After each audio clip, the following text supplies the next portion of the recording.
ou La vie après la mort par Stéphane Maillard. Donc, vous êtes accueillis par Arcopole, qui est un espace de coworking, qui est aussi un espace événementiel, donc qui peut organiser des conférences, et aussi qui est un espace de... j'ai perdu le nom, ça s'est marqué après, en tout petit. Domiciliation, voilà, quand des entreprises cherchent à se domicilier. Donc l'espace Arcopole, donc c'est des locations de salles de réunion, et c'est aussi cet espace événementiel pour accueillir des concerts ou des conférences. Je vais passer la parole à Delphine, qui est présidente de l'association, et qui va vous présenter l'association. À Delphine, bonne soirée. Merci Sylvain. Bonsoir à tous. Ouais, alors... Holistique, c'est la création de passionnés par le bien-être, la santé, tous ces thèmes. On avait envie de faire partager avec d'autres gens, les gens qui nous inspiraient, voilà, les méthodes, tout ce qu'on avait rencontré un peu dans notre vie. Et ça se passe autour d'un cycle de conférences qui est annuel. Donc tous les derniers jeudis de chaque mois, on reçoit un conférencier sur un thème. Voilà. Donc, au long de ce cycle de conférences, vous découvrez des thèmes très différents. Alors, l'équipe est composée de 6 personnes. Donc, vous voyez en haut à droite Marianne. Donc, elle a beaucoup évolué dans le monde des arts martiaux. Donc, elle est une fervente pratiquante. Et elle, en tant que thérapeute, elle vous accompagnera dans votre préparation mentale et physique à l'aide de régression, de respiration thérapeutique et d'expansion de conscience. Donc, elle intervient dans la sphère privée autant que dans le monde de l'entreprise. Voilà. Vous avez également Franck en haut à votre droite.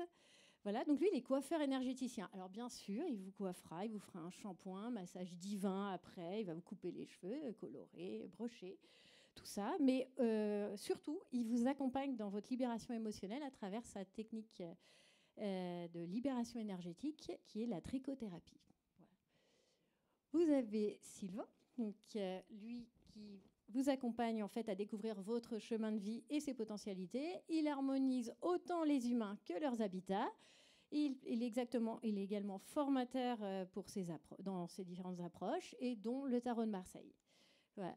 Et Cyril, en bas à votre gauche, voilà, qui lui vous accueillera dans son espace de sonothérapie, qui est une immersive, qui se situe juste ici. C'est une immersion en 3D, et vous serez baigné dans des musiques enrichies de fréquences sacrées, d'ondes cérébrales et thérapeutiques, et qui vous guideront dans votre voyage intérieur. Voilà. Et l'équipe est également composée de moi, qui suis naturopathe. Ma passion, c'est l'alimentation et les thérapies fréquentielles. Voilà. Ensuite, voilà pour l'équipe. Vous pouvez devenir membre d'Holistique, c'est 15 € pour l'année. Et moi j'ai oublié l'équipe, j'ai oublié notre... Je m'excuse. J'ai quand même oublié Audrey, en bas à votre droite, en Facebook Live. Qui anime une communauté basée sur le pouvoir de l'hydratation. Et c'est une communauté internationale. Elle voyage partout. On a vraiment de la chance de la voir ce soir sur le pouvoir de l'hydratation. Voilà, elle est également enseignante en yoga et vous accompagne au niveau d'une démarche de coaching, de système d'alignement neuro-émotionnel. Voilà. Voilà. Donc, alors, ensuite, donc, devenir membre adhérent, donc c'est 15 € à l'année. Le mois prochain, il y aura pas, c'est la fin de notre cycle de conférences et on se retrouvera autour d'un repas. Le repas des adhérents. Le principe, c'est que chacun amène son plat favori et le fait partager. Nous, on s'occupe de la boisson, de l'ambiance et de la déco. Et oui, il y aura une tombola, il y aura des soins à gagner. Voilà. Alors, ensuite, si certains d'entre vous ont des talents de conférenciers, des choses à faire partager, vous connaissez des conférenciers qui vous inspirent, n'hésitez pas à les envoyer vers nous. Donc, appel à conférence, nous travaillons sur le cycle de l'année prochaine, 2023-2024. Voilà. Alors, nous accueillons Stéphane, qui est un autre grand voyageur dans plein de dimensions. Voilà. Bienvenue, Stéphane.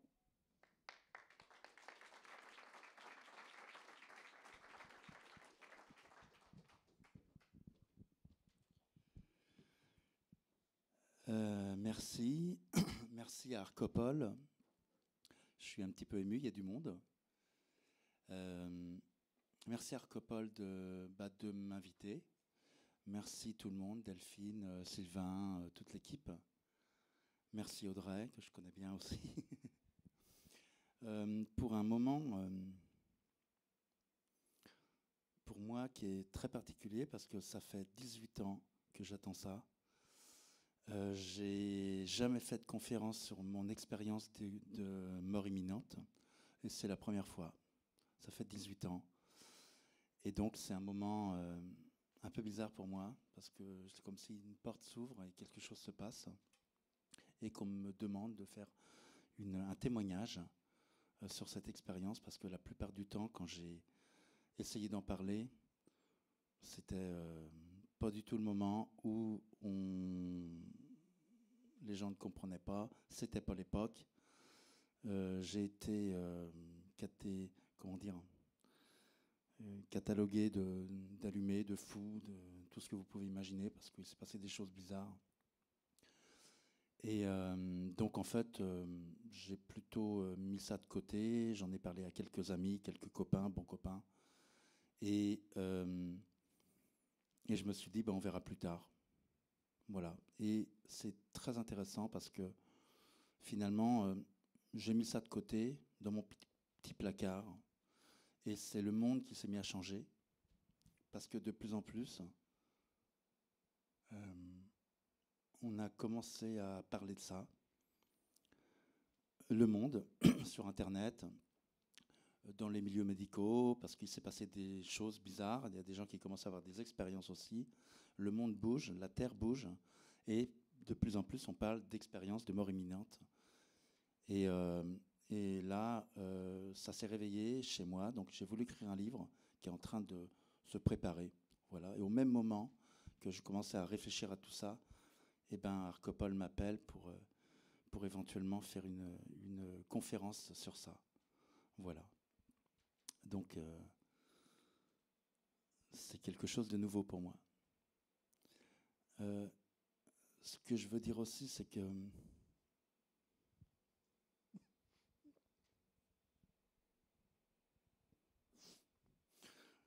j'allais dire, je vais sûrement pleurer, mais je pleure déjà. Parce que c'est très émouvant.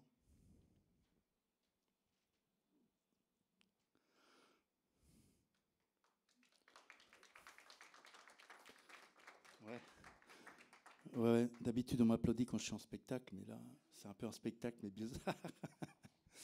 Mais c'est vraiment très émouvant parce que je me lance. Hein. J'ai 1 heure pour raconter ma vie avant, pendant et après l'expérience de mort imminente. En gros, voilà, je m'appelle Stéphane Maillard. Je suis né dans un petit pavillon de banlieue à côté de Nantes, dans une famille simple. Mon père était ouvrier, ma mère garde des enfants. Voilà, tout se passe tranquillement, on va dire. À une seule différence que dans la famille où je suis né, c'est important ce que je vais dire, dans la famille où je suis né, on ne peut pas respirer. On ne respire pas, on ne peut pas communiquer, c'est très difficile, pour plein de raisons, j'imagine karmiques ou ce qu'on veut. Et je nais dans une famille mon âme décide de venir dans cette famille-là pour vivre une expérience. Alors moi au début, vous savez, comme tout le monde, on évolue, quoi. Voilà, on grandit. La maladie arrive tranquillement. Ma sœur, qui a 8 ans de plus que moi, devient très malade aussi.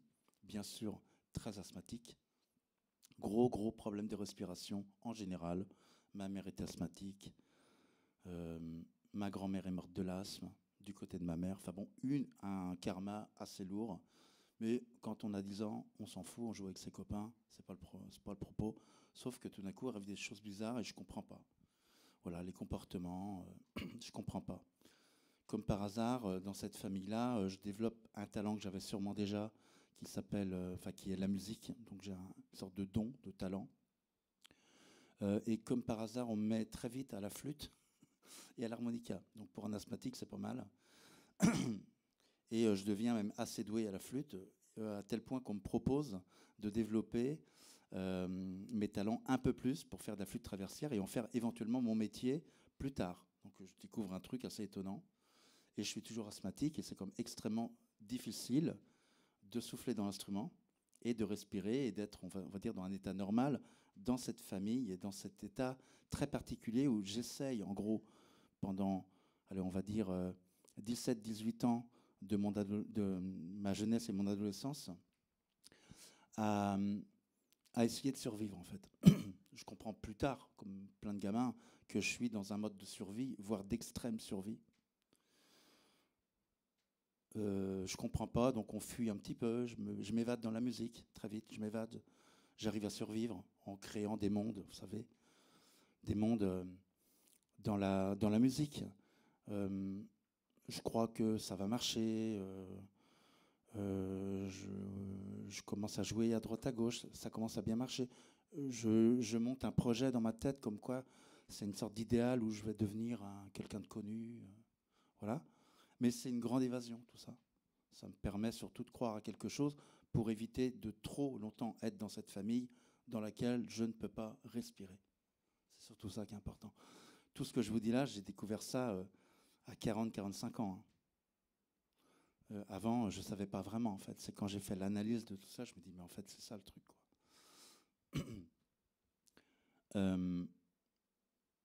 Voilà, je deviens professionnel. Donc je sors de cette famille assez rapidement. Merci la musique et merci, on va dire, l'univers de me faire sortir un peu dans cette famille où j'aurais pu devenir un peu... le HP était pas loin quand même, enfin l'hôpital psychiatrique. Hein. C'était quand même pas très loin. J'aurais pu mal finir ou me barrer dans un truc un peu, soit la drogue ou encore autre chose, je sais pas. Ou éventuellement une maladie... toujours pareil pour m'évader, quoi. Mais la musique me sauve et très vite je deviens professionnel. Voilà, à 17 ans. Donc c'est pour moi une porte d'entrée extraordinaire, déjà de foutre le camp de ce monde insupportable où je me bagarre avec surtout mon papa qui, je pense, est un des vecteurs qui m'empêchent de respirer. Voilà. C'est des histoires comme vous connaissez dans les familles, quoi. Et j'en fais mon métier. Je deviens professionnel. Très vite, ça marche vraiment, ça cartonne. Et je prends mon autonomie, je me libère, voilà. Avec ma ventoline dans ma poche. Comment ça s'appelle ? De la cortisone. Il y en a qui doivent connaître, j'imagine, la cortisone. La cortisone... Là, j'en prends 120 mg par semaine, par jour, quand je suis moyennement bien. C'est-à-dire que c'est une dose de cheval, hein, quand même. Et je survis toujours. J'ai un appartement, je vis, voilà, comme ça dure une vingtaine d'années, jusqu'au crash. Je survis, je fais des concerts, tout marche bien d'apparence, tout est bien. Vous savez, on fait tout pour que tout marche dans le bon sens. On ne montre pas aux gens, je fais beaucoup de concerts, je saute sur scène, je fais des trucs, ça cartonne, quoi. Mais j'ai ma ventoline et quand je fais des pirouettes sur scène, derrière, je fais des petits coups de ventoline pour vivre et respirer, mais je ne montre pas ça aux gens. Donc toute personne sait que le mec qui est sur scène, il est en train de mourir, quoi. Enfin, il est pas loin il est dans la survie. Il n'y a que moi qui sais ça et mes copains proches qui savent que, hein, voilà, je déconne pas avec ça, quoi. Voilà, et ça marche jusqu'au jour où je vais essayer de ne pas me planter dans le timing. Ça marche jusqu'au jour où, à 32 ans, après des déclencheurs aussi qui ont fait qu'il y a une fragilité dans mon corps, parce que bien sûr, la vie, j'ai une rupture aussi amoureuse qui m'a fait mal, et petit à petit, je sens que il est fragile. L'enfant ou le mec qui est à l'intérieur du rock'n'roll man que j'étais, qui sautait partout et qui faisait le con et qui montrait qu'il était très fort. À l'intérieur, il y a quand même un mec extrêmement fragile et après une rupture, après des moments douloureux dans la vie, il rentre de studio un soir où on avait fait un super album, un truc, et à minuit arrive le truc que je redoute le plus, que tout asthmatique, grand asthmatique redoute le plus, la crise. Mais la grosse crise. J'en ai fait 3-4, mais ça va. Hein, on reste 2 jours à l'hôpital, on s'en sort. Et là arrive la méga crise, pas du tout prévue, bien sûr, à minuit. À minuit, grosse panique. Je rentre chez mes parents, je ne sais plus pourquoi, pour dormir. C'était plus près de chez moi. Et bien sûr, je reviens dans le cocon où il y a un problème. Et là, tout se passe bien, le studio, tout ça, c'était très bien. Je reviens et je sens que ça me gratte. Enfin, bon, ça commence à... sans les symptômes bizarres et tout. Et là, à minuit, je sens que c'est grave, la crise arrive, je panique, voilà. Grosse crise, j'appelle ma sœur qui était asthmatique, qui me dit Stéphane, appelle vite le médecin. C'est chaud, quoi. Le temps qu'elle arrive, je m'écroule par terre, ça devient extrêmement lourd et grave. Le médecin, comme souvent, il met tout ce qu'il peut pour essayer de sauver, pour assurer avec des remèdes de cheval, toujours pareil, et ça ne marche pas. Donc là, grosse panique, et vers 2h du mat', on part à l'hôpital. Je me rappelle vaguement, parce que je commençais à perdre, vous savez, l'oxygène, et là je me dis, Stéphane, ça va être chaud, quoi. Là, ça va vraiment être chaud.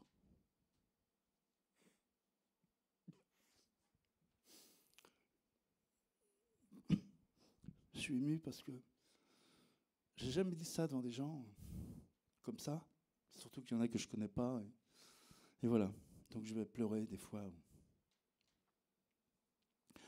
Voilà, je débarque à l'hôpital, la cata, ils essayent de faire ce qu'ils peuvent, mais ça marche pas. Je suis en mode survie. Je suis comme dans les hôpitaux, en urgence. Donc, vous imaginez le truc. T'attends 3 heures, 4 heures. Et je suis là, je tiens la main, ma sœur, enfin bon. Et une journée horrible où je suis entre la vie et la mort, je me dis putain, ça va pas le faire, quoi. Et je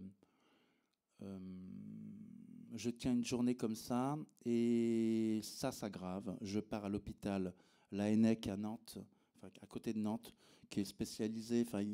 Les gens ont vu que c'était chaud et ils m'emmènent à l'hôpital l'ANEC pour le projet que normalement, si jamais il y a besoin de se mettre en réa, c'est pas loin, et comme ça, je vais être tout près, quoi.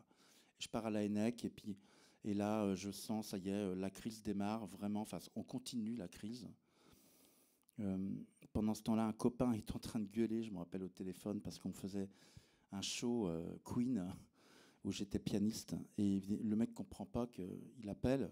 Et ma sœur, elle dit, Stéphane, il peut pas venir, il est à l'hôpital, il est en train de mourir. Le mec est en train de gueuler pour dire, ouais, mais pourquoi il vient pas au concert? Il est en train de mourir.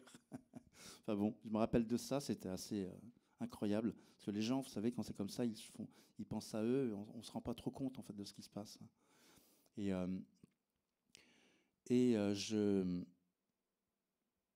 me rappelle, je vais aller vite, je me rappelle de 11h30 où je tenais la main d'une infirmière, une petite nana qui me tenait la main, et je pense que c'était pour moi, c'était la dernière main que je tenais dans ma main, pendant que l'oxygène partait de mon cerveau et je mourais, quoi. Là, c'était terminé. Alors, mourir d'asphyxie,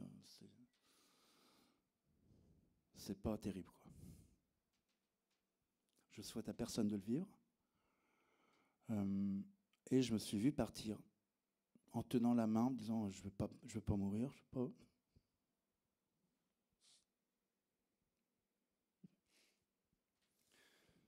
33 ans, je vais pas mourir, quoi. C'est trop con.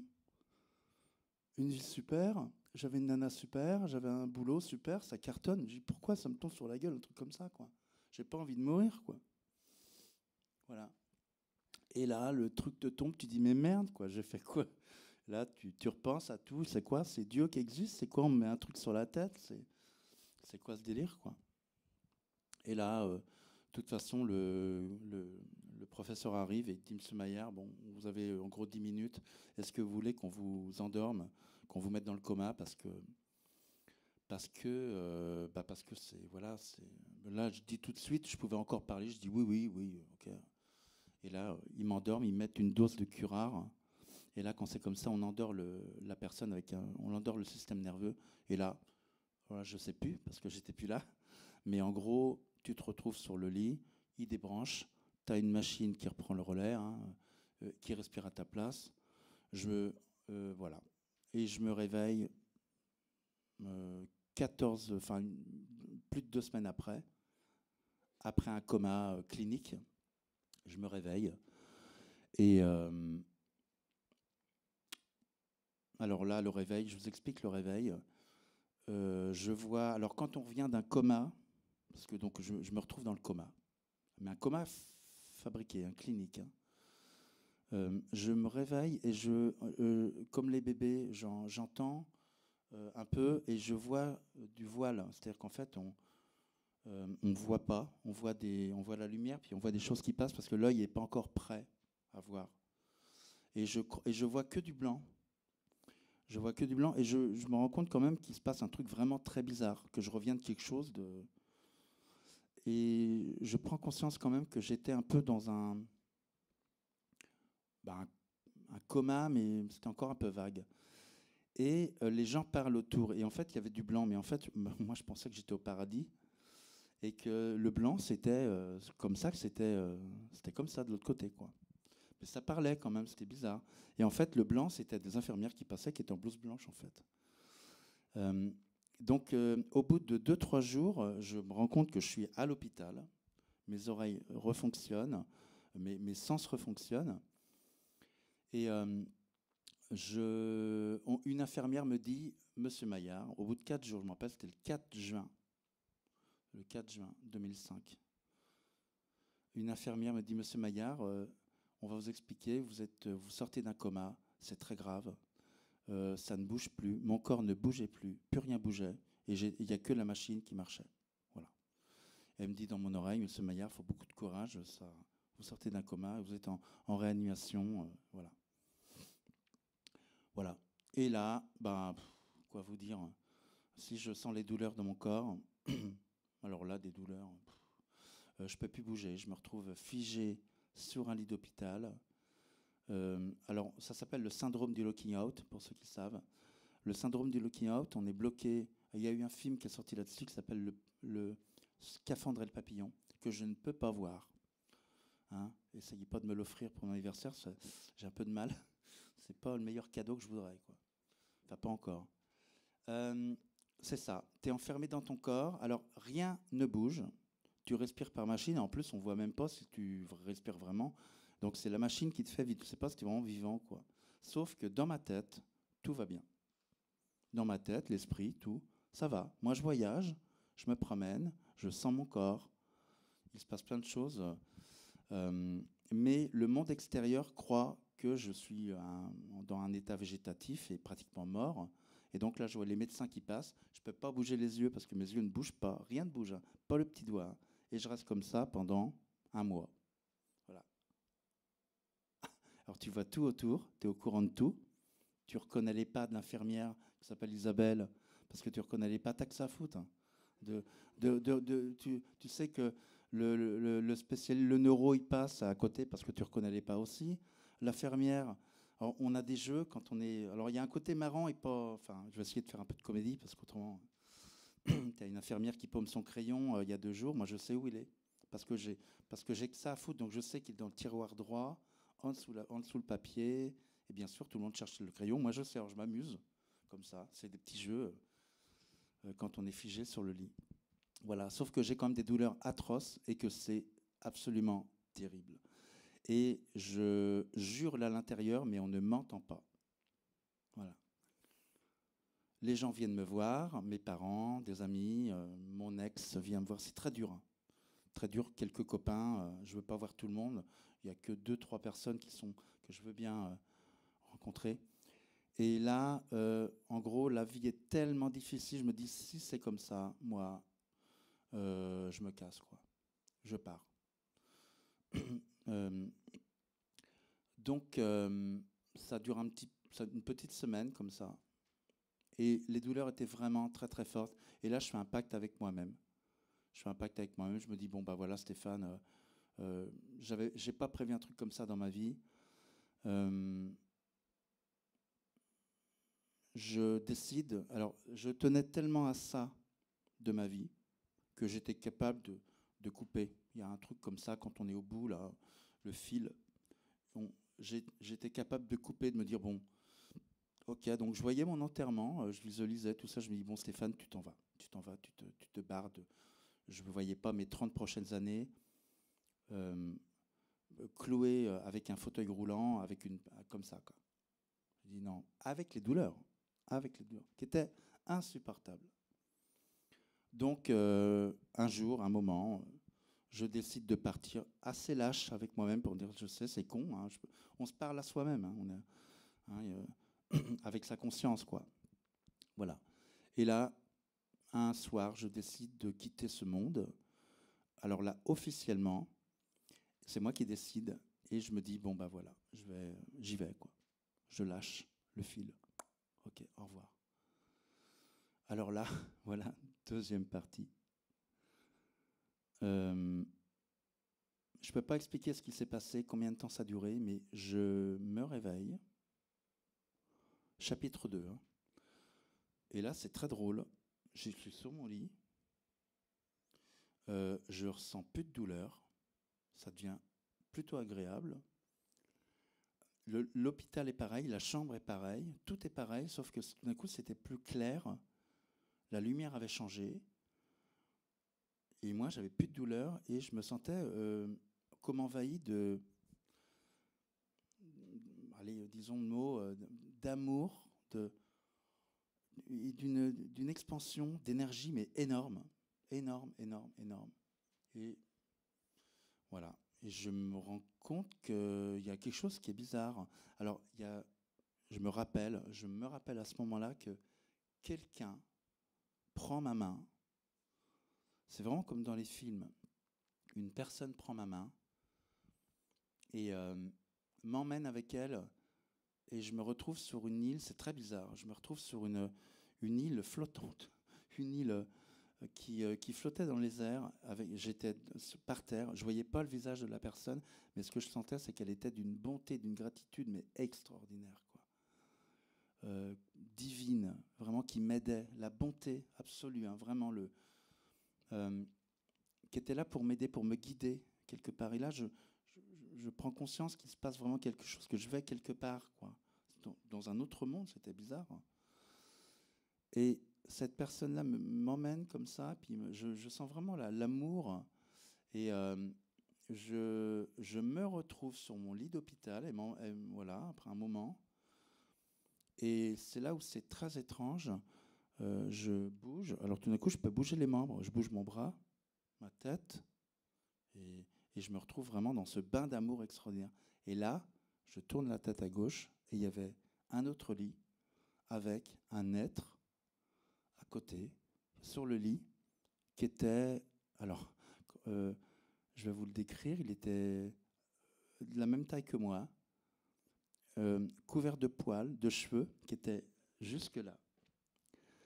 Imaginez, vous savez, Maestro, dans Il était une fois l'homme, vous voyez le petit personnage tout rigolo, là, le petit génie.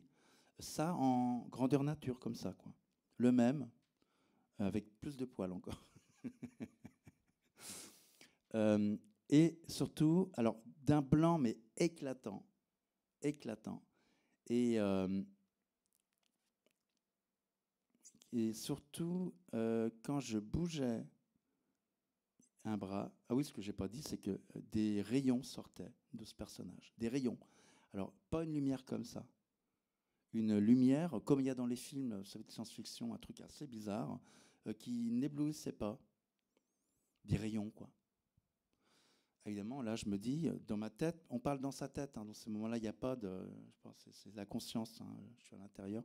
Et là, je me dis, c'est Dieu, quoi. C'est ça, Dieu. Mais c'était vraiment étrange, quoi. Appelons ça un ange, je ne sais pas. Et le plus bizarre, c'est que quand je bougeais un bras, alors le bras bougeait, tout bougeait.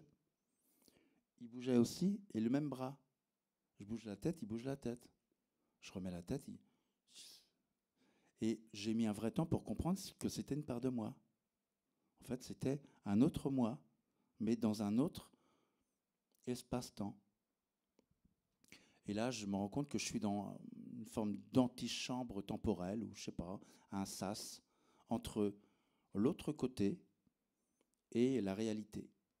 Voilà. Et là, il y a... Qu'est-ce qui se passe?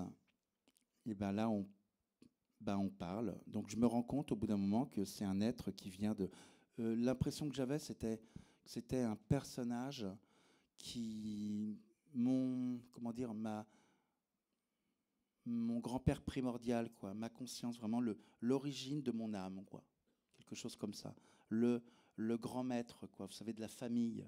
Celui à qui, voilà, je sais pas, on pourrait dire Yoda, enfin voilà quoi. Et donc, j'ai le patriarche à côté de moi, et là, je me dis, bah, tiens, je vais en profiter pour poser des questions.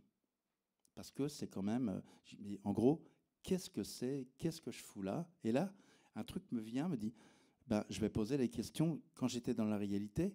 Pourquoi j'ai autant mal? Pourquoi le monde est comme ça? Pourquoi ça me tombe sur la tête? Pourquoi tout ça, quoi? Et je commence à parler. Et bien sûr, il me répond. Et là, je me rends compte que...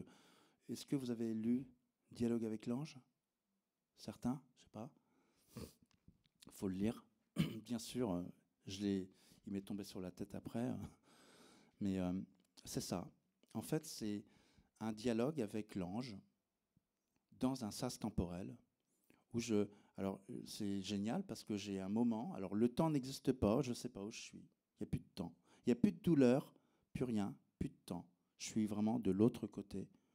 Je ne vois pas la lumière, je ne vois pas de tunnel, je ne vois pas tout ça, mais je communique avec un être lumineux. Et là, je pose... Alors, je ne dirai pas tout parce qu'il y a des choses très personnelles, mais je pose la question, pourquoi j'ai autant mal, pourquoi j'ai eu autant mal, pourquoi je suis à l'hôpital, pourquoi c'est aussi dur.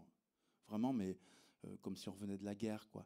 Et là, il répond, pas du tout comme j'avais imaginé, il répond comme dans Dialogue avec l'ange, en disant, c'est toi qui décides, c'est toi qui as choisi ça, c'est ta responsabilité. Et moi, je suis juste là pour te le dire, c'est comme ça. Assez froidement, là, je suis cool, hein. Il le dit avec une voix, comme j'imaginais, un peu de vieillard.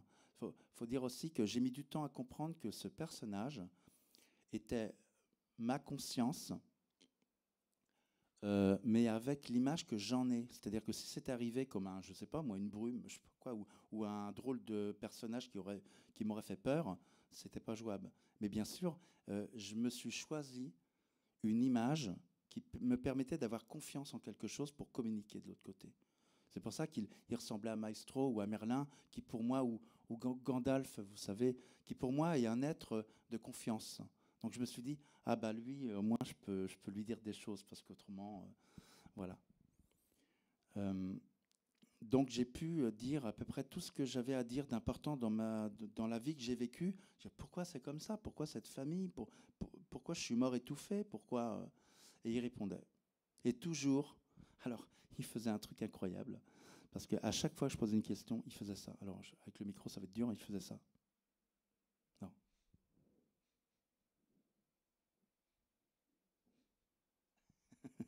Voilà. Et je me disais, mais pourquoi il fait toujours ça, quoi? Et j'ai compris 2 ans après qu'en fait, il me montrait l'équilibre entre une chose et son contraire, qu'il ne faut pas aller pas trop à gauche, pas trop à droite, pas trop en bas, pas trop en haut, pas trop d'excès de quoi que ce soit. Vous voyez? Pas trop dans la vie, on a tendance à aller trop quelque part et on peut se planter. Et lui, il arrêtait pas de me dire non, mais il faut un petit peu balancer, mais attention. Et finalement, il me répétait tout le temps la même chose. Et surtout avec les gestes. Voilà, donc on cause, et je me rends compte qu'en fait, je suis entièrement responsable de ma position, que c'est moi qui ai choisi ma famille, qui je suis, ce que j'ai choisi de vivre, mon expérience, mes douleurs. Et il me dit, c'est ton problème. En gros, tu te démerdes. Et je vais résumer, la fin, il me dit... parce que c'était absolument pas l'heure de mourir. Il me dit, maintenant, d'accord, ok, on discute. Bon, voilà, c'est un petit moment, un petit sas qui permet de parler avec l'autre partie de toi-même, ta conscience. Mais tu redescends, tu redescends et tu commences ton travail, quoi. Voilà. Mais alors, mon travail de quoi? Il me dit, tu fais ton boulot, quoi. Au fond de moi, je savais, parce que j'avais fait 5 ans de psychologie avant. Je voulais aider les humains, je voulais aider les gens, comme beaucoup. Je trouvais que on vit dans un chaos, le monde est compliqué, que si je peux donner un petit peu de moi-même par la musique ou par... J'aimais beaucoup dans l'humain, c'est le travail de psychologue, enfin de tout ce travail, j'avais repris des études, je trouvais ça chouette, pourquoi pas mélanger ça avec la musique. J'avais déjà des idées de musicothérapie, des choses comme ça. C'était il y a 18 ans. Donc je me disais, ça serait chouette de développer des choses. Voilà. Et lui, il me dit, tu fais ton boulot. Ok. Et là, je commence un peu à piger que c'est que le début, quoi. Voilà. Je crois que j'ai rien oublié de ce... Et alors pareil, je sais pas trop ce qui s'est passé, mais je me réveille, je reviens dans mon corps. Alors là, bonjour l'ambiance, les douleurs reviennent, l'enfer, l'enfer absolu. Les gens ne comprennent plus, mon corps ne bouge plus, et on redémarre l'aventure. Et là, je me dis, ah putain, c'est terrible, quoi. On recommence. Et là, c'est terrible, hein, quand on sort de son corps, qu'on est bien, qu'on a vu la lumière, qu'on sait qu'il y a de l'autre côté, que c'est génial, on sent l'amour absolu, inconditionnel, la béatitude. Le mot, c'est la béatitude totale. Mais qu'on revient, on dit, oh non, non, non, non, non, là c'est trop, là ça fait vraiment mal, mais vraiment. Et on se dit, ah non, mais là j'ai perdu la partie ou quoi? Voilà. 3-4 jours passent, et très bizarre, tout se met à marcher dans mon corps. Tout. Main gauche, le petit doigt. Alors, je suis pianiste, hein, donc je vous dis pas déjà ce qui se passait. Bloqué comme ça, tout le monde dit, Stéphane, il peut plus bouger ses mains, ses bras, c'est fini, quoi, on est mort. Hein. Et tout d'un coup, je bouge mon petit doigt. Le deuxième, le troisième. Ça va assez vite, en 1 journée, 2 journées. Puis, bon, j'ai aussi travaillé, moi, de mon côté, à faire de l'exercice, je dirais, sur mon lit. J'ai réussi à bouger avec une force herculienne. Hein. Je passais des nuits entières à essayer de bouger. Et tous les matins, tous les jours, il y a des gens qui disent, ah, regardez, Stéphane, il arrive à bouger son doigt, il arrive à bouger son doigt. Et puis je commençais à communiquer. Je pouvais parler avec mon œil gauche, parce qu'avant, on ne peut plus du tout parler. Et quand on revient d'un syndrome du locking out, on peut parler avec son œil gauche. C'est comme ça, je ne sais pas pourquoi. Et donc, je commence à clignoter avec mon œil. Ah, ça bouge, ça bouge. Et là, je peux communiquer. C'est-à-dire qu'en fait, il y a des méthodes. C'est un peu comme le morse. On clique, vous savez, on dit des lettres. La personne dit des lettres. Et on clique comme ça, A, B. Et on arrive à communiquer. On met une demi-heure à faire un mot, mais on arrive à communiquer. Donc, j'ai assez d'humour. Je peux dire des trucs en plus. Je garde mon humour, moi, de l'autre côté. Ça va. Je peux déconner. Je peux dire je suis vivant, ça va. Et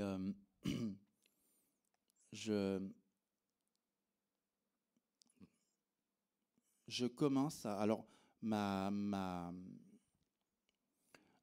réhabilitation, quoi, devient fulgurante, quoi. C'est-à-dire qu'en fait, en 1 semaine, tout se met mais complètement à marcher. Alors, tout le monde vient dans ma chambre, parce que j'étais censé être pratiquement mort. Et là, ils ne comprennent pas. Les médecins, ils courent partout. Qu'est-ce qui se passe? Le patient de la 12, c'est bizarre, il y a tout qui remarche, on ne comprend plus rien. Alors on commence à me faire des tests, des trucs bizarres, neuro.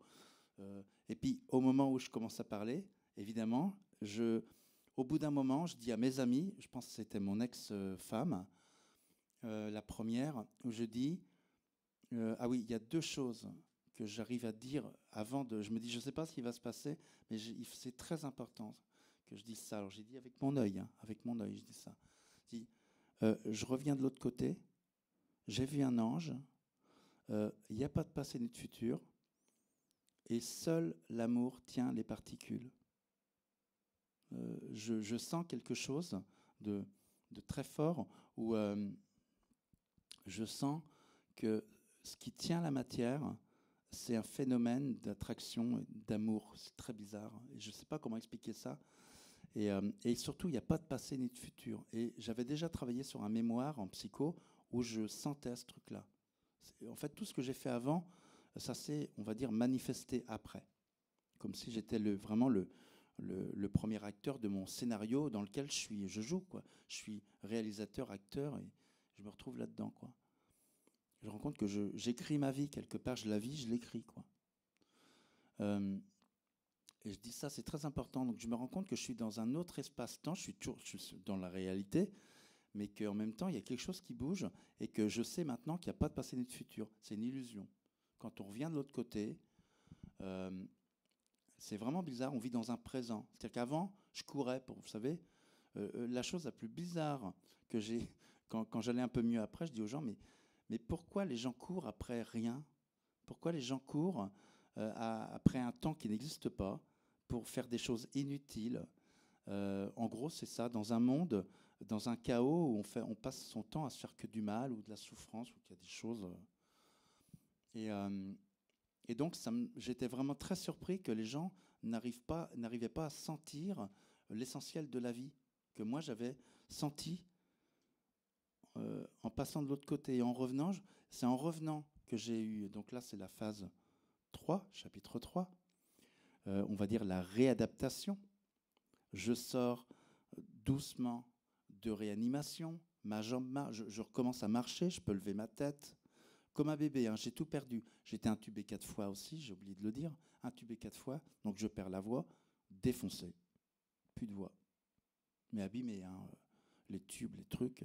Eux, pour que ça passe, ils rentrent le tube et ils t'arrachent la moitié du pharynx. Hein.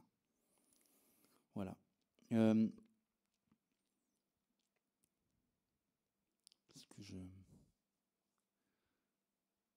Donc ma réadaptation est fulgurante, je peux bouger les pieds, les mains, tout. En une semaine, je commence à marcher, tout le monde applaudit, je m'en rappelle, c'était toujours incroyable. Ah, il marche. J'arrivais je faisais un pied, c'est ah là là, tout le monde, venez voir, il marche. Là, oh, mais comme un bébé. Alors là, ce qui est incroyable, c'est que j'ai découvert à 34 ans comment c'est dans la tête d'un bébé ou dans le corps d'un bébé, sauf que j'avais 34 ans. Alors, c'est assez incroyable parce que j'ai réappris à respirer. On a essayé, on a débranché, puis on a rebond. Et à un moment, ça y est, la première respiration. J'ai réappris à respirer. J'ai appris à poser ma tête droite comme un bébé. Au début, on mettait ma tête, puis tombait comme ça. Petit à petit, j'ai compris. Ah, d'accord, ok. Et donc, comme un bébé, j'apprends à marcher comme un bébé. Ça fait drôle parce que c'est vraiment toute la machine, sauf que j'ai la conscience derrière qu'il y a eu un vécu avant et que là, je suis un bébé, mais j'ai 34 ans. C'est très bizarre.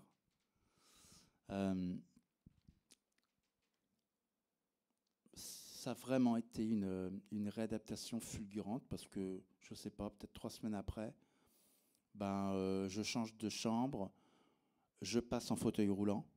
Électrique, je peux le bouger parce que je suis très, très, très faible des muscles. J'ai plus de muscles, j'ai perdu 20 kilos de muscles. Je suis vraiment un légume. Hein. Mais ça repart tout doucement. Et je prends conscience que tout ça n'est pas un hasard. C'est bizarre que tout repart comme ça extrêmement vite. En gros, en une semaine, tout repart. Alors que j'étais condamné. Hein, les médecins, quand ils m'ont vu, 2-3 fois, ils sont rentrés dans ma chambre pour dire « Monsieur Maillard, on a quelque chose d'important à vous dire. Ça va être très dur, mais vous ne remarcherez jamais. Vous vivrez en fauteuil roulant. Vous mangerez avec une paille toute votre vie et bon courage. » Quoi. En gros, le message de l'hôpital et des médecins. Et là, là c'est raide. Tu vois, toute ta vie qui s'écroule. Moi, je faisais des pirouettes sur scène. Toute ta vie s'écroule, il n'y a plus rien. Quoi.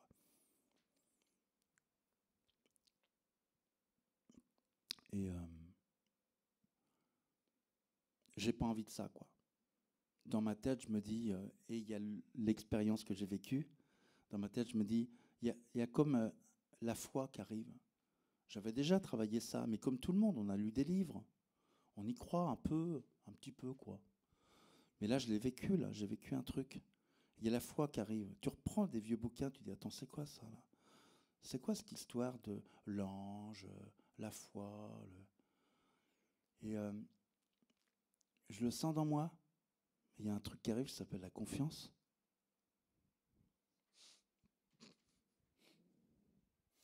Je vous avais dit que j'allais pleurer.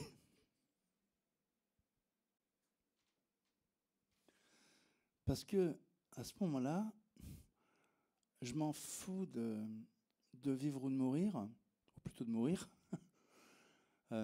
parce qu'il y a un truc qui est à l'intérieur qui est plus pareil, c'est qu'à chaque moment de ma vie, à chaque minute de ma vie, je suis.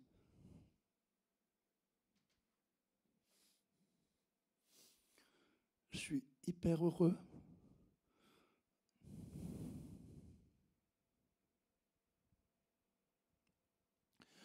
Hyper heureux de sentir la vie à l'intérieur pour la première fois.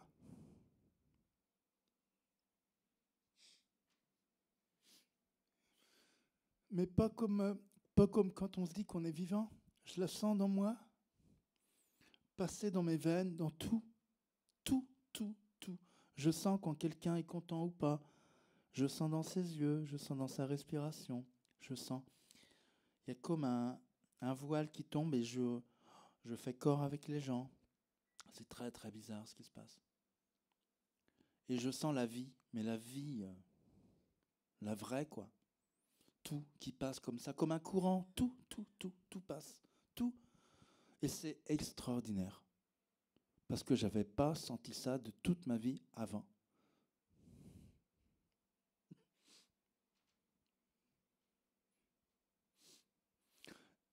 Et écrire est un bonheur. N'importe quoi. Regarder une fleur est un bonheur. Regardez, j'ai été dehors, je me rappelle les premières fois que je vais dehors, au début en fauteuil, et c'était extraordinaire. Le plaisir d'écouter un oiseau, d'écouter le vent dans les arbres, tout ce qu'on n'a pas le temps de faire parce qu'on court après des choses inutiles. Et là, je prends mon pied, mais je jouis total intérieurement d'écouter les choses de la vie. Je me dis, mais t'es vivant, mais... Puis là, évidemment, tu dis, mais il faut l'écrire, je vais l'écrire, on devient euphorique. Les gens ne comprennent pas parce que c'est banal pour les gens. Et pour moi, c'est extraordinaire, quoi. Donc je prends mon pied à regarder une mouche pendant 3 heures au plafond. Un truc que personne ne ferait, quoi. Faut être complètement fou dans ce monde pour faire des trucs pareils. Et moi, je passe des journées, des mois à faire des choses comme ça d'une lenteur et à écouter dans moi comment ça marche. Et j'en jouis. Quoi.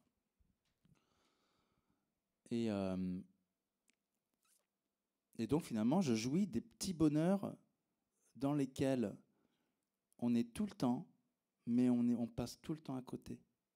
On voit pas ces choses-là, on n'a pas le temps. On s'occupe des gamins, on part au boulot, on n'a pas le temps d'écouter les oiseaux. Vous savez, un jour, j'étais à une conférence, il y avait Pierre Rabhi à Nantes, j'étais à Nantes. Il a dit un truc extraordinaire. Tout le monde gueulait, c'était la ZAD, là, vous savez, l'aéroport. Puis moi, je vais à la conférence, c'était un petit peu après mon accident quand même. Et il a dit un truc incroyable. Tout le monde gueulait pour l'aéroport. Puis il dit, vous savez, il n'y a pas que ça dans la vie.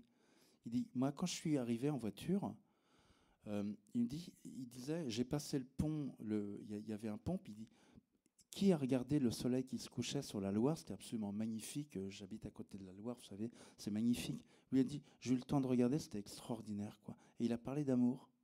Je dis, ben moi, c'est ça ce que je ressens. C'est que j'ai le temps de voir des choses comme ça, que les gens, ils n'ont pas le temps parce qu'ils courent après rien, quoi. Ou des choses inutiles.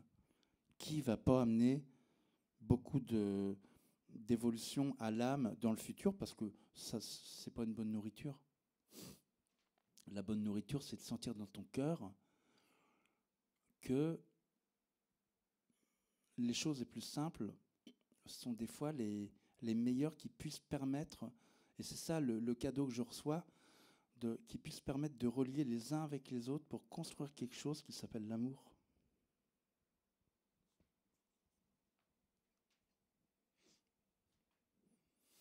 Et je découvre ça. Je découvre comment ça marche et comment c'est simple, quoi. Alors évidemment, j'ai plus envie de travailler comme avant, même si mon boulot était bien, j'en ai plus rien à foutre, quoi. Tout. Ça n'a plus de sens. Alors je perds 90% de mes amis. Alors tu te demandes, mais c'était mes amis ou c'était des gens qui venaient parce que j'étais quelqu'un qui brillait sur scène ou je ne sais pas, ou étrange, mais pratiquement tout mon agenda disparaît, sauf 2, 3, des vrais, peut-être les vrais. Ceux qui m'ont aidé, qui étaient là, qui me tenaient la main. Je pense que c'est la confiance et l'amour encore. Étrangement, c'est mon grand copain qui m'a vraiment tenu la main, qui m'a aidé à l'hôpital, qui était toujours là, qui est un batteur de punk, qui est très, très dur, mais il est bourré d'amour et c'est lui qui m'a tenu la main avec sa femme. Je ne pensais pas que c'était des gens comme ça, c'était un très très bon ami avant, mais qui aurait sauvé, qui m'aurait aidé et sauvé en fait quelque part, parce que c'est l'amour qui m'ont porté, qui m'a aidé, c'est pas les médicaments. Les médicaments, ça maintient la matière, mais mon âme, elle est tellement sur un autre plan que là, c'est autre chose. Et je me rends compte que la chose importante qui m'intéresse à 34 ans, c'est difficile à expliquer ça. C'est maintenant de dire ça aux gens et d'en faire alors mon métier, de dire aux gens, mais c'est ça le truc, on est venu sur Terre pour ça, pour vivre cet espace de partage dans l'expérience, parce que ça nourrit l'âme, et si on est bien en phase avec notre cœur et les autres parties de notre corps, enfin notre conscience, si on ouvre, c'est magique. Et c'est tellement simple. Et je me retrouve comme un con en 2005 à dire ça devant des gens qui me regardent pour dire il est fou ce mec, il est complètement fou. Il va partir en Inde en sandalettes, on m'a dit. Je dis oui, m'en fous, si tu veux. Enfin voilà quoi. Et j'essaye d'expliquer. Alors mes copains en plus, ceux qui parlaient d'anges, vous savez, on a des potes, des fois ils disent des trucs, voilà, on a entendu des fois, ça parle dans la tête. Puis moi je dis, moi j'ai vu un ange, moi. J'en ai vu un vrai. On a parlé, il m'a dit des trucs, c'est hyper important, écoutez. Et tout le monde se barre. Stéphane, il a pété un câble, au revoir. Je dis, merde, putain, mais à qui je vais le dire alors? Et tu te retrouves tout seul. Je résume, tu te retrouves tout seul, quoi. Et là, tu te dis, mais c'est pas possible, quoi. Qui peut entendre, à part l'ange qui n'est plus là? Et peut-être mon copain, et un ou deux, qui comprend un peu, mais il dit, mais il est un peu foufou, mais on t'aime. Et là, c'est pas facile parce que tu retombes sur la terre. Tu dis, je peux plus faire le métier d'avant qui était inutile. Enfin, le métier d'être un humain inutile, vous savez. Qu'est-ce que tu fais dans la vie? Rien. Ça sert à rien. Enfin, je sais pas. Je cherche. Vous savez, je suis devenu thérapeute après parce c'est le monde. En haut, ils t'envoient les infos. Je vais vous expliquer après. Mais en gros, les gens, c'est qu'est-ce que tu fais? Bon, tout est bien. Souvent, on remplit l'espace, on fait ce qu'on peut pour essayer de survivre, mais on vit pas. Moi, je vivais. Alors, j'ai commencé à prendre du plaisir, à vivre des trucs incroyables que seuls les gens qui vivent ces expériences peuvent jouir parce que c'est tellement banal et simple. Je retrouve ça. Enfin, ça se cultive maintenant, quand même, d'être au bord de l'eau, de regarder l'eau, d'écouter l'eau, par exemple. Juste. Alors un truc bizarre,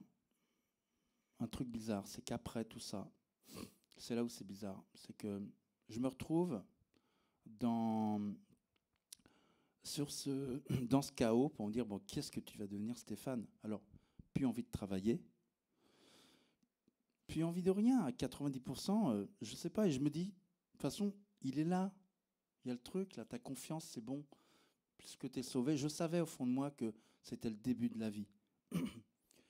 Et là, c'est vraiment incroyable ce qui se passe parce que j'ai la foi qui apparaît vraiment, quoi. Je sens que on peut pas mourir, on ne peut pas mourir.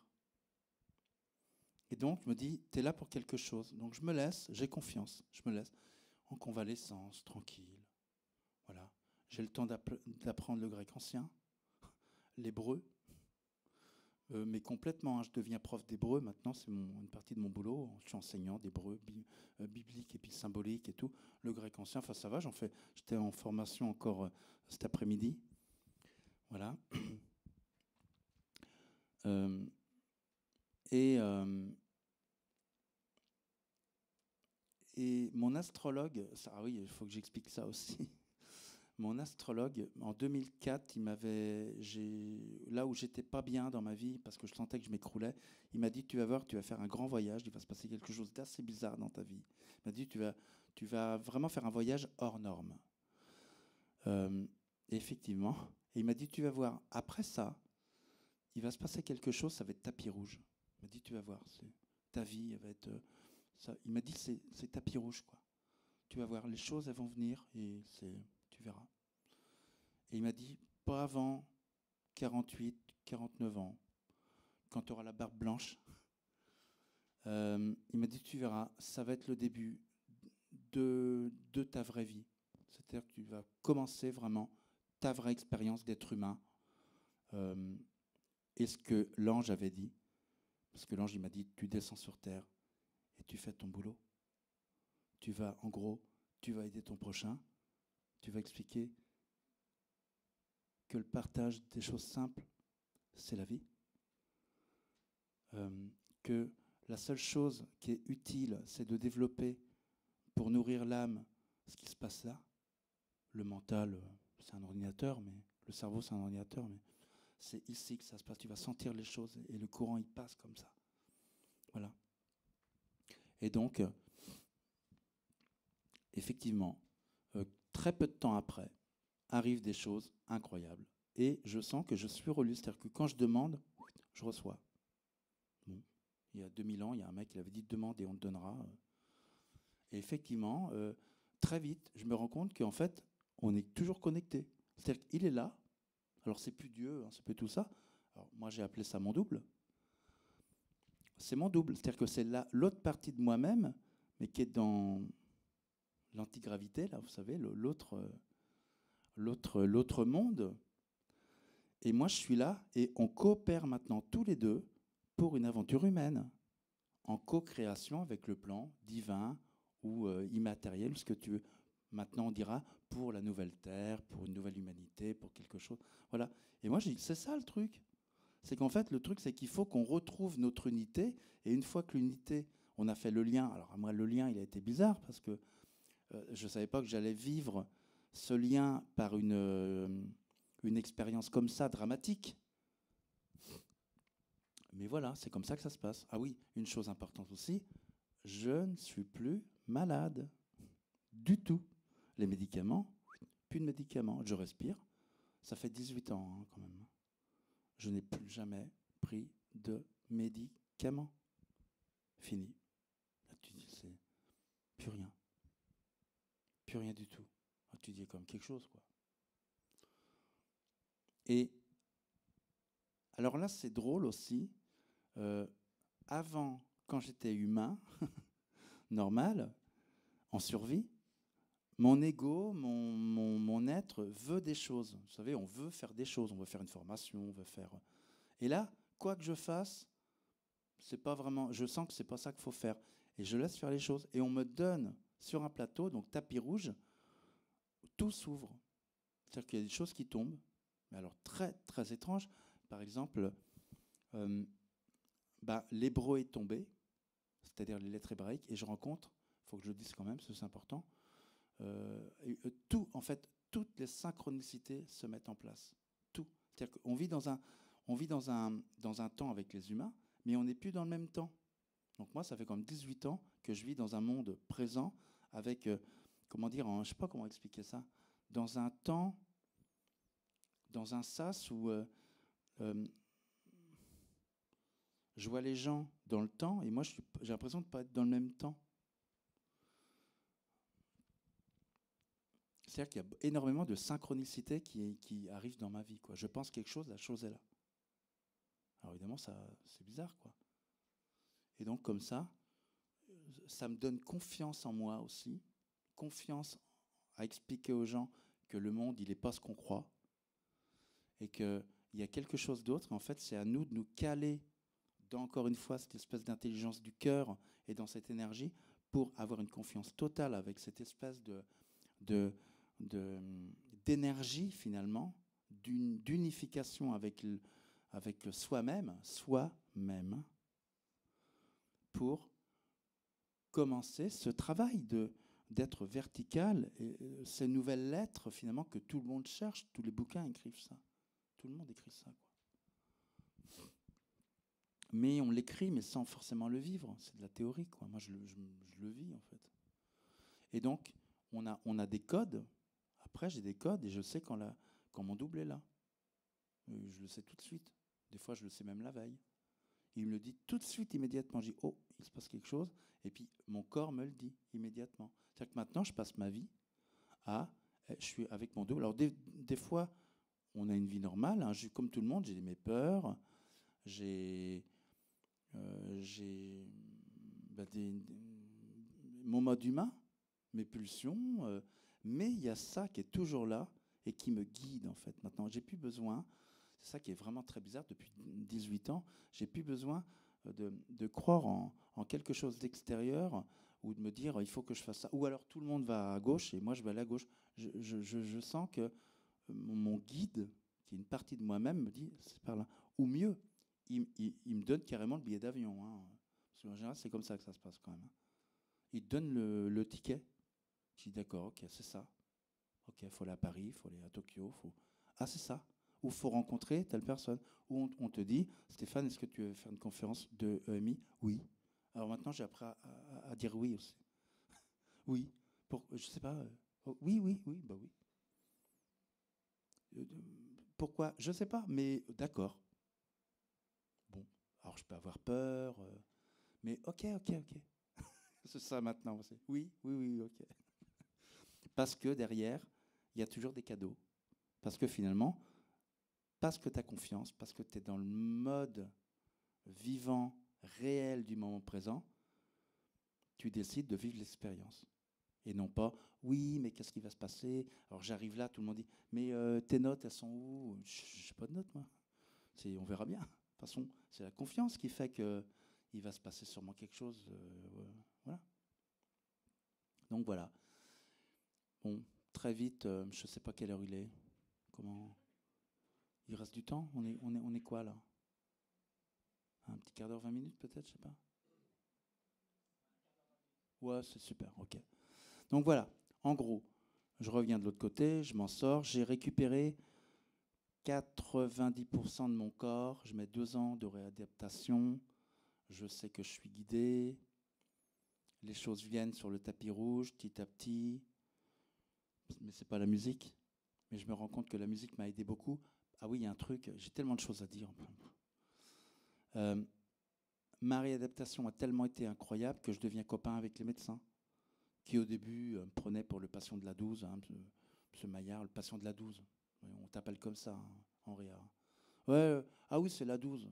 Non, je m'appelle Stéphane Maillard. Ouais. Ça, c'est important aussi. Hein. Le respect, vous savez. L'être humain, il a un nom. C'est pas un... Ça fait bizarre aussi.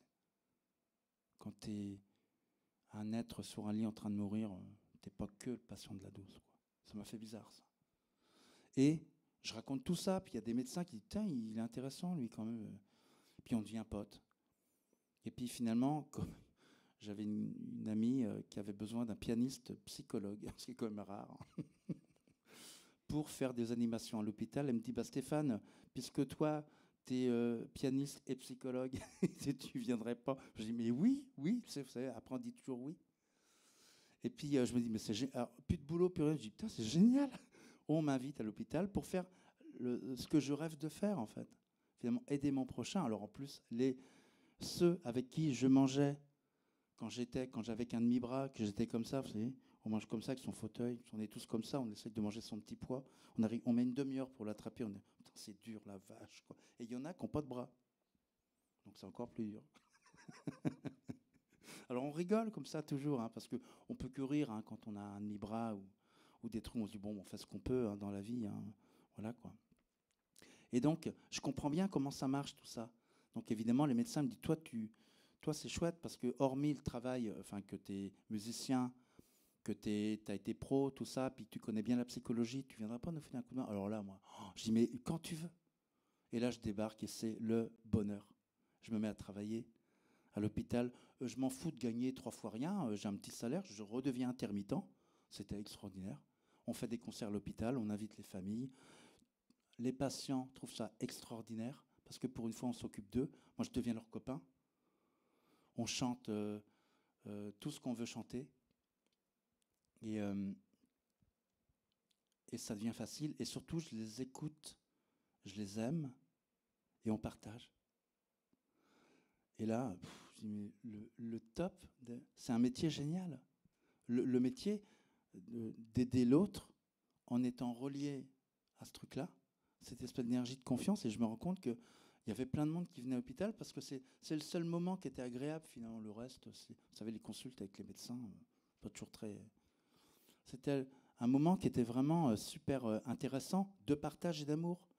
Et puis évidemment, je compose, parce que j'étais compositeur avant, et je compose des chansons. Donc je me remets à travailler ma créativité. Et il faut que j'en parle aussi. J'écris une chanson qui s'appelle Dr Love. Dr Love. Qu'est-ce que tu veux que je compose après un truc pareil, une expérience? J'ai écrit Dr Love. Et là, tout le monde, alors on chante ça, c'est très chouette. Puis il y en a qui me disent, Stéphane, pourquoi on ne ferait pas un disque? Puis là, je dis, chiche, ok, on fait un disque. Et on fait un disque. On se retrouve en studio, on fait l'album, on a fait un clip vidéo, on a fait des télés. France 5 débarque, la télé, on commence à être connu. Enfin, c'est génial. L'hôpital, tout le monde, ça commence à jaser un peu partout. Les autres hôpitaux, ouais, vous avez vu, ils ont fait un album. Et là, on fait de la musique à l'hôpital, de l'art à l'hôpital, du cinéma à l'hôpital, et je deviens médiateur de l'art à l'hôpital. Et je me dis, mais c'est ça qu'il faut faire. Il faut dynamiser pour que les gens soient... Finalement, qu'est-ce qui guérit les gens? C'est la dynamique de chanter des choses, de partager dans l'art pour que les gens puissent développer à l'intérieur une énergie pour être un peu plus heureux, même si on n'a qu'un bras. Hein. Et on voit les gens se dynamiser et devenir très enthousiastes pour tous ces projets. Voilà. Donc j'écris Dr Love, on fait l'album, il passe à la radio, on fait le clip, je mets les médecins dans le rôle de patients, c'est une petite vengeance, et les patients dans le rôle de médecins. Et là, on rigole parce que quand tu es une journée, j'expliquerai ça tout à l'heure à mes amis, quand tu es une journée à attendre au cinéma, puis que tu as une jambe comme ça, puis que tu peux pas tenir, je dis, ah, c'est dur là, hein, tu rigoles moins, c'est ma petite vengeance. Mais voilà, donc je compose Dr Love, je retrouve un peu mes capacités de musicien, et chose géniale, je reçois des téléchargements, parce qu'en haut, une fois que c'est ouvert, là tu reçois des téléchargements. Toi, pas de ce que toi tu veux, de ce que eux ils veulent. c'est comme ça. Toi tu veux pas, c'est ah non mais t'as le truc qui ok d'accord ok. Et là je reçois une autre façon de faire de la musique parce que j'étais musicien, je le suis toujours, je le serai toujours toute ma vie. Je l'étais avant, il paraît, on m'a dit bien avant dans d'autres vies, j'étais aussi musicien et compositeur, ce qui m'étonne pas. Et on me dit non mais après avoir fait de la musique, du rock'n'roll, tout ça, maintenant, c'est la musique de l'humain que tu vas faire. Et il y a un truc qui me chatouillait il y a quelques années déjà, c'est de m'occuper de la musique cellulaire, de la musique du corps humain, des organes, de comment ça marche. Et comme c'est des fréquences, et que je connais très très bien ça, parce que c'est mon métier de faire de la musique en analogique avec des fréquences, et que je connais bien l'harmonie et tout ça, je me dis, non mais attends, le projet, c'est maintenant de mettre tout ça après 30 ans de bon loyal service au niveau en tant que musicien, 25 ans, pour s'amuser. Maintenant, tu le mets au profit des cellules de tes potes. Je dis, d'accord, je commence à piger le plan, là. C'est ça qu'ils veulent. C'est évoluer le système par ma connaissance, mais en peaufinant un petit peu les réglages, tu reprends tes machines. Vous savez, j'ai fait 25 ans du Stevie Wonder avec cet appareil, qui est un Moog, première époque. Stevie Wonder a le même, hein, pour info. Et ça ne fait pas que du funk. Hein. Quand on règle bien, ça envoie une pulse électromagnétique. Il faut bien le régler. Il y a un générateur basse tension. Et on peut envoyer des fréquences extrêmement précises, comme un chirurgien. Oh, je me dis, mais je règle, j'ai 2-3 machines, je règle, mais c'est extraordinaire. Donc, je me mets à... Alors, cet appareil avait été au moins 4 ans posé dans mon salon. Je ne savais plus quoi en foutre. Puis un jour, je passe devant, je dis, non mais attends, mais Stéphane, tu as tous les outils, tu as tous les appareils. Maintenant, tu vas faire de la musique. Ils veulent que tu fasses ton métier de compositeur et de musicien, mais au profit du cellulaire, de l'humain, et tu vas devenir ce que tu as toujours voulu faire, c'est-à-dire soigner l'humain avec la musique, avec une forme de musique, et on me donne les plans. On me donne les plans. Puis là, je dis, putain, génial. Voilà, et j'ai passé une quinzaine d'années à fabriquer ces méthodes avec ces plans, en faisant maintenant on appelle ça du binaural, en comprenant comment marche le cerveau gauche, le cerveau droit, les fréquences des organes. Il y a plein de gens qui travaillent là-dessus maintenant, ça y est, hein, en musique fréquentielle, en thérapie fréquentielle, ça fait une centaine d'années qu'on travaille là-dessus. Et moi j'ai toujours les plans, et on perfectionne des choses, on m'envoie toujours des trucs. Voilà. Donc je me suis mis finalement maintenant à collaborer avec le plan, qui me dit tu continues alors j'ai été pendant 25 ans à accorder des instruments de musique du monde entier, parce que je faisais de la world music, plein de trucs, des harpes, des canouns, là, et là on me dit, il y a des gens maintenant qui me disent, toi t'accordes maintenant les êtres humains. Je dis oui, c'est un peu ça. Ouais. Je suis un peu accordeur d'êtres humains, on va dire, sur un mode maintenant. Voilà, tout ça, c'est que du réglage finalement des fréquences, du fréquentiel. Et voilà. Mais je continue ma musique en accord avec ce qu'on me propose en haut. Donc des fois, c'est un peu différent. Je vois bien, on me guide sur certaines voies, certaines directions. J'utilise la voix humaine aussi maintenant pour faire ça.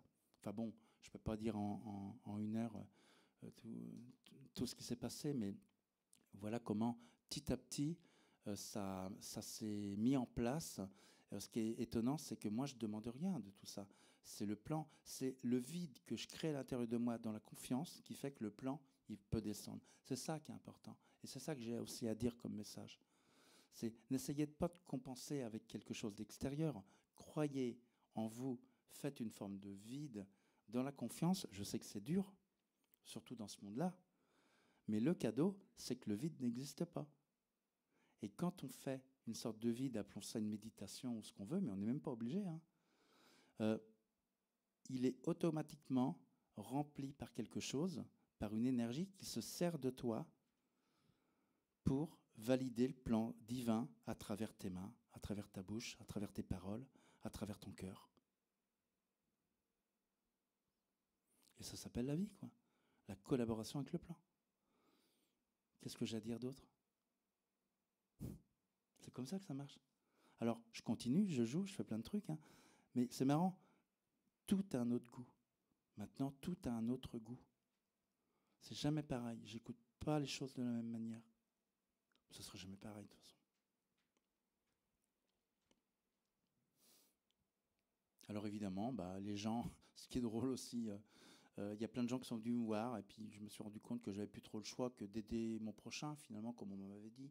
Tu vas aider tes potes. Alors il y a des gens qui arrivent, je dis ok, d'accord. Alors on m'appelle, j'ai eu tellement de temps pour apprendre les lettres hébraïques. Qui sont l'hébreu et les lettres hébraïques, hein, avec Annick de Souzenel, qui bien sûr est arrivée dans ma vie comme ça, elle m'a proposé de travailler avec elle. Et tout arrive sur un plateau, comme je vous ai dit, hein, j'ai fait physique quantique, ça coûtait plus de 10 000 euros, et ça m'est tombé sur la tête. 2 jours après, j'avais l'argent, j'étais à Paris, j'étais en formation. Quand c'est OK, le plan, il te file tout. Hein, et c'est bonus, hein, tu vas. Donc voilà, ce qu'il faut, c'est être sur la bonne voie. Maintenant, je passe mon temps, si vous verrez mes cartes, c'est être sur la bonne voie, V-O-I-E, mais V-O-I-X, parce que tout ça, c'est une seule et même chose. Hein. La voie, je reviens c'est l'équilibre, comme il disait. Je dis, mais il avait raison, en fait. Tu vois, c'est la voie du milieu. C'est l'équilibre qui fait que la vie, elle va avancer comme ça. Tu vas pouvoir te mouvoir dans le mouvement de la vie, sans jamais trop aller par là, parce que là, il y a un crash, il y a des points de non-retour. Attention. Donc ça, j'ai appris. Voilà, alors maintenant, j'utilise toutes les méthodes que le plan m'envoie, je les perfectionne parce que je connais bien mon métier, et puis je continue comme ça, toujours en accord. Finalement, on peut dire que maintenant, mon boulot, c'est de servir l'univers comme lui, il veut, et il se sert de moi comme un outil pour faire évoluer la conscience humaine. Ok, de toute façon, moi, vivre ou mourir maintenant, j'ai bien vécu déjà. Moi, si je peux aider l'univers et mon prochain, je suis heureux. Voilà. Et donc, c'est ça en fait le truc. Hein. Ce que je voulais proposer, je pense que ça va être bientôt l'heure, ce que je voulais proposer, c'est justement, comme j'ai appris à réaccorder l'être humain et le métabolisme et tout ce qui va avec, j'ai appris quelques méthodes fréquentielles pour aller très vite remettre en phase des choses du corps humain pour rééquilibrer tout ça. Et on m'a appris aussi à ouvrir comment appeler ça, des fenêtres au nombre d'or qui permettent d'ouvrir des portes pour dépasser des strates, pour aller directement parler à la source, parce que ça va plus vite. On communique et on peut comme ça avoir de l'information qui passe de la source au cellulaire ou du cellulaire à la source, sans être parasité par plein de trucs, comme les Wi-Fi ou ce qu'on veut, ou tout ce que la Terre nous propose, vous savez, pour nous amuser, nous divertir, mais on ne fait pas évoluer l'âme humaine. On se divertit. C'est très drôle, ça brille, c'est beau, mais quand on revient de l'autre côté, c'est pas très intéressant, quoi, tout ça. C'est juste des trucs qui brillent, quoi. Et qui font pas forcément évoluer la conscience. Voilà. Des fois, ça la bloque. Donc, en fait, j'ai créé, et je l'ai amené là, un système, alors ça va être très court, hein, mais qui permet quand j'envoie la musique ou les fréquences, d'accorder le corps humain sur la planète, sur la Terre, parce que la Terre a une fréquence, elle a des harmoniques, nos organes aussi, le système vivant fonctionne en calant son système biologique sur les harmoniques de la Terre, qui elle a accordé aussi sur les planètes, le Soleil, qui lui est accordé aussi sur tout un plan cosmique. En fait, tout ça, c'est une grande symphonie. Une grande symphonie. Et finalement, le chef d'orchestre, c'est la conscience, tout simplement. Nous, on est juste un instrument. Donc là, moi, j'ai récupéré les éléments, les fréquences qui me permettent de harmoniser ça comme je faisais avant, sauf que maintenant, c'est plus du rock'n'roll. C'est de la musique cellulaire qui parle à l'âme, qui parle aux cellules, qui parle peut-être à votre double à vous. Peut-être que lui va dire « Oh, tiens, on ouvre les portes. Tiens, on me parle. Allô ?» Vous savez, c'est le coup de télé. On ouvre. Oui, ça va ouvrir des portes. Donc là, je me suis dit, tiens, c'est intéressant de proposer ça aux gens, parce que j'en fais mon métier maintenant aussi. C'est de faire une sorte de, pour terminer cette conférence, une sorte de mini-méditation qui va durer 10 minutes, un quart d'heure, même pas, où je vais vous proposer vous avez juste à respirer, à fermer les yeux si vous voulez, à vous mettre dans un espace intérieur, ouvrir vos portes intérieures, et moi, je m'accorde, je vous envoie les fréquences en accord avec la Terre, votre cellulaire, et on va partir en voyage pendant 10 minutes, un quart d'heure. Et je trouve que c'est un moyen intéressant pour terminer tranquillement, en étant en accord sur tous les plans et les strates dimensionnelles de finalement tout l'être. C'est ce qu'on m'a appris. On est tellement petit et tellement insignifiant en tant que matière que, vous savez, l'antimatière, c'est tellement, on appelle ça la matière noire en physique, ou je ne sais pas si ça existe. Moi, j'ai vu de la matière blanche, moi, vous savez. Je ne sais pas si ça existe tout ça, mais j'ai vu surtout du blanc de l'autre côté. Et de la lumière. Mais c'est d'accorder, en fait, toutes nos strates vibratoires pour essayons... alors, de pas forcément vivre l'expérience que j'ai vécue, parce qu'elle est quand même absolument terrible, et je ne veux pas la revivre, je ne souhaite à aucune personne de cette planète de la vivre, mais de pouvoir s'accorder les uns les autres, ou d'avoir des méthodes douces, sympas, pour pouvoir s'accorder et essayer de quand même évoluer dans ce monde et de créer quelque chose qui serait quand même assez sympa les uns les autres, pour continuer le travail de véhiculer la seule chose que j'ai appris. Véhiculer l'énergie d'amour qui peut passer entre nous, même si c'est un tout petit peu, c'est vachement bien. Je me sens des fois presque ridicule à dire ça, mais c'est tellement... Il n'y a rien d'autre à faire, quoi. Apprenez un minimum de ça. Et vous allez voir, c'est génial, parce que de l'autre côté, ils sentent la moindre vibration. La moindre vibration, si elle est réelle, si elle est du cœur, ça marche. Ça marche. Voilà ce que j'ai à dire. Et puis après, il y aura Je fais 10 minutes. Et après, si tu veux, Sylvain que je connais bien, qui vient me voir aussi, qui aime bien parce que ça vibre dans son corps, il vit des expériences aussi. Et peut-être que tu auras le dernier mot pour dire qu'est-ce que ça fait, qu'est-ce qui se passe, comment tu ressens les choses. Et puis voilà, c'est un plaisir de t'accueillir chez toi, sur ta scène. Voilà, voilà ce que j'ai à dire. Donc on peut éteindre la lumière, on peut faire un truc sympa, un peu soft, et puis je vais juste envoyer ça. Respirez bien avec votre corps, votre ventre, restez zen, et puis on va partir en voyage pendant 10 minutes. Et n'oubliez pas que c'est une occasion pour se relier vraiment entre le cœur et le cosmos, quoi. C'est tout. Voilà.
Ça va? Ouais. C'est drôle de musique, hein. Ça change de Skyrock. Ouais, c'est la musique de l'autre côté, quoi. C'est la musique de l'équilibre. C'est la musique des cellules, des planètes aussi. Il y a beaucoup de choses là-dedans. Là, j'ai travaillé sur la 3e harmonique terrestre, qui est une base fondamentale de l'équilibre humain et biologique. Voilà, c'est le début de tout un programme. Là, j'en ai mis un tout petit peu, mais c'est une entrée en matière de comment on peut travailler après avec les fréquences en accord avec les lois du vivant et du cosmos. Voilà. Je crois que j'ai tout dit. Voilà. Merci.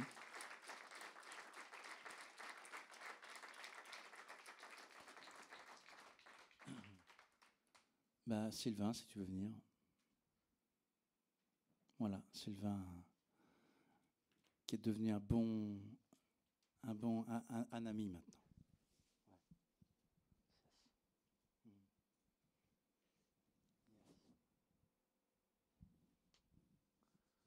Léo Sévoyer pleure.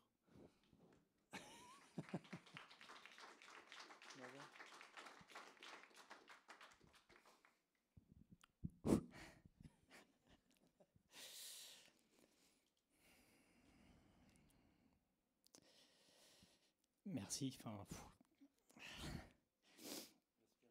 ouais. Par le bas, hein, c'est ça. Hein. Ouais, c'était beau. J'ai vraiment senti, dans ce que tu as fait là, une déconnexion du plan mental qui nous enquiquine. La petite souris, le petit hamster qui tourne tout le temps. Ça a commencé par ça, clac, et ça l'a coupé. Je dis waouh, super, merci. Et après, une énergie d'ancrage comme des enclumes en fait, comme si l'énergie de la Terre. Tu parlais des fréquences de Schumann, c'est ça en fait. Ah, c'est des aimants, j'étais debout, je pouvais plus bouger en fait. Et une énorme ouverture du cœur, mais impressionnant en fait. C'est-à-dire comme une espèce de vortex. Et tu parlais tout à l'heure de ce qui comptait, c'était l'amour, mais c'est ça en fait, c'est que l'âme en fait s'exprime et elle passe par le cœur en fait. Elle peut pas faire autrement. C'est Et même l'âme, mais l'âme de tout le monde passe par le cœur de la planète. Vous comprenez le truc? C'est pour ça que ça, chez Schumann, c'est la première harmonique de la Terre, avec la fréquence de la Terre, mais avec les harmoniques. Et ça passe par là. C'est ça le truc. Nous, on a notre point de singularité à l'intérieur avec les émotions qui passent, d'en haut et en bas, mais la Terre aussi. Et nous, on est les premiers habitants. Et donc ça passe, c'est nous qui faisons passer aussi à l'intérieur de la Terre les émotions, les énergies, parce qu'on est du vivant. La Terre est vivante. C'est nous. Donc vous imaginez la collaboration qu'il peut y avoir maintenant. Vous comprenez un peu maintenant de quoi on cause et comment ça marche. C'est ça le truc. À toi de faire régner dans ta terre à toi. Mais c'est ça qui est fort, c'est que tu n'as même pas besoin de comprendre en fait. On se suit, enfin tu me suis depuis combien? Une année? Ouais. Et on s'en rend pas compte, mais tu disais les trucs qui brillent, ce que j'appelle moi les petits patrons. Dans le tarot, c'est la carte du diable. On est attiré par les petits trucs qui brillent. Et on se fait emporter par les petits trucs qui brillent. Et au fur et à mesure, ça nous dérègle. Et on se désaccorde. Et j'adore venir te voir tous les 2 mois, parce que tu me réaccordes. En fait, à chaque fois, mais merde, j'étais décalé. Et en fait, c'est ça, c'est qu'on se désaccorde. Et ce rééquilibrage est vraiment essentiel, parce qu'on ne s'en rend pas compte. Parce que la vie, on court, on cavale, on fait des trucs. Mais l'essentiel, c'est de vivre dans le cœur.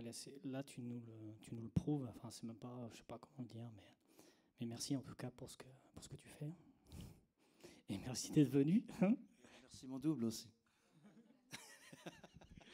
Merci à toi. Merci à toi. Delphine, tu veux conclure?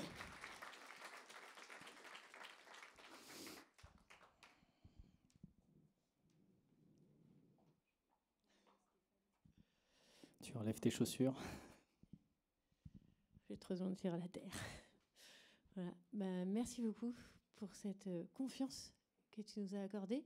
Merci à vous, tous les êtres humains merveilleux qui êtes là. C'est vraiment merveilleux de passer une soirée comme ça. Je vous propose de nous retrouver pour faire durer un petit peu plus longtemps le moment autour d'un verre et de petites dégustations. Merci. Bonne soirée.